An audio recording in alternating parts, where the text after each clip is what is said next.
Well, joining me now is Callaghan from Lata. Great to see you here. I know you're probably representing lots of members of your association. Why has it been so important for you to come down here today, Danny? I think it's been really important because I think like most of the industry, we've really struggled to understand what on earth is going on. As with all the trade bodies, we all took part in things like the Global Travel Task Force consultation.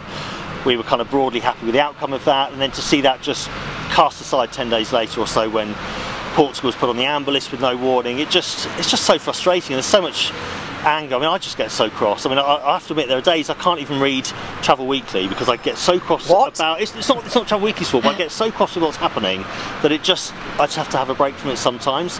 The government has just acted shambolically. We don't really understand what they're doing.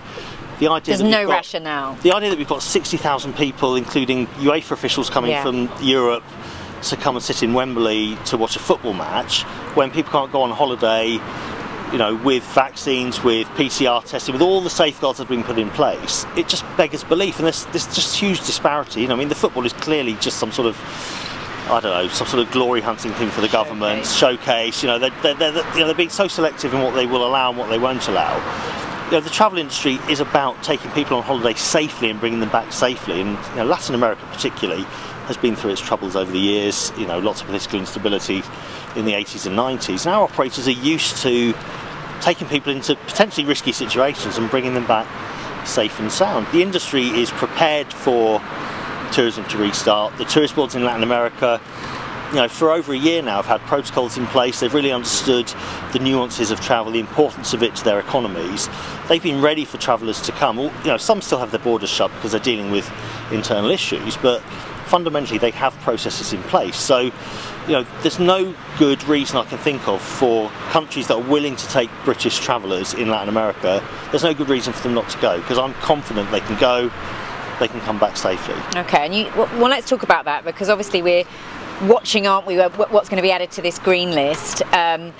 Latin American destinations haven't really been mooted so far. I guess we're looking at European destinations first. Let's talk about a US corridor. What's the situation with Latin America, and how soon, I know it's crystal ball really because we don't know, do we? But how soon do you think we could be looking at opening back up to Latin American travel? I mean, at the moment, all of South America is red, all of Central America is amber, apart from Costa Rica, which went red at the last review. I don't think those classifications really are reflective of the situation in those countries necessarily. I'm not expecting Latin America to go green anytime soon. I think what we're hoping is that this idea that's being mooted about amber countries and people who are double vaccinated to be able to go, for us feels like the best short-term win for us. There are Central American destinations where you could go to tomorrow if that came in, and there are certainly South American destinations that I think could be reclassified amber quite safely. I mean, Chile, for instance, has, I think it could be the 4th best vaccine program in the world. It's certainly up in the top 6 or 7 in terms of number of people vaccinated. And that should play a part in the government's and that should play a part in it. I mean, Chile's currently closed because they've got some internal issues, but they're certainly working towards being able to safely reopen soon. But it's red, and there's no good reason why that couldn't be amber, if amber means that vaccinated people can go and come back safely. Okay. Now you talk about your anger, yes, which I'm sure is reflective of many in your association. So what is the situation for some of your members? I mean, how critical a situation is it? It's dire. I did a short survey last week amongst members, because we were fortunate enough to have a meeting yesterday with some parliamentarians on the all-party parliamentary group for Latin America, so I wanted to give them some up-to-date information. But so across the membership, UK and Latin American, average revenues are down 85%.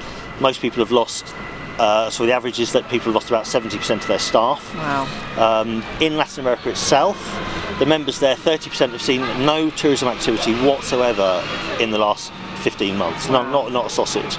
Some countries have seen domestic, intra-Latin American and US tourism coming in. So they're doing okay, some of them, but it's a really dire situation. And one of my colleagues on the call yesterday was one of our members in Latin America. She's based in Buenos Aires.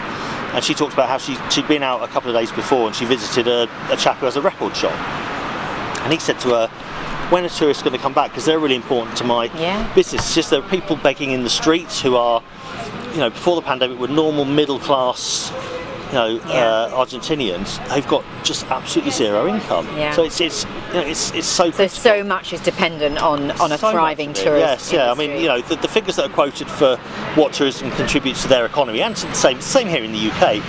There's always a much longer tail than is actually attributed to it, and it's particularly in countries where support industries. Yeah, and we've had a lot of government support in this country generally. We can't deny that. Countries in Latin America, a lot of them just can't afford to give any support. So people are literally starving to death. Some of our Latin American members are providing food parcels for people that normally would work for them, just to allow them to survive. So it's really, really dire. Yeah, well, that paints a very bleak picture. In terms of today, though, your association, many associations here, heads of big businesses, travel agents, I mean, it's quite good to see everyone coming together.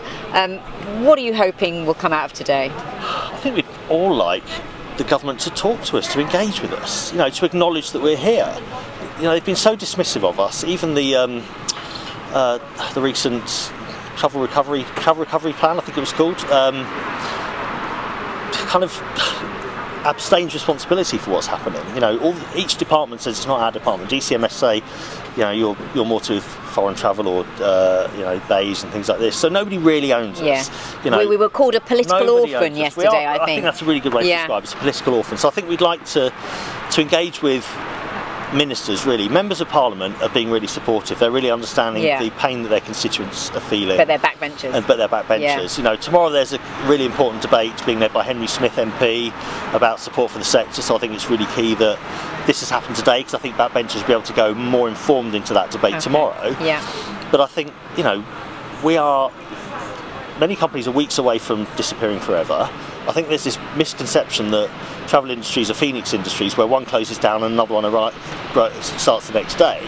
It's just not the case. If you look at things like the bonding requirements, the financial requirements, the reserves you have to have, you can't start a travel industry immediately from nothing. So these jobs will disappear forever. Some of our members, the talent will disappear. My members have had to make people redundant, and real talent has left the industry completely to do other things because they just don't have a future here. So we need proper engagement from government, and we need to either be able to trade our way out of this, so let us trade, or we need support, sector-specific support. We really need both, because as you know, even the reopening of travel is fraught with problems, because we're having to fulfil deferred bookings, redeem credit notes, and you need your staff in work to do that, but they're not earning any new revenue against that. So it's so critical. But just please engage with us, for God's sakes. Well, there you have it. I mean, you've said it all there. Danny from Lata, thank you so much for your time, and we wish you all the best. Thanks very much.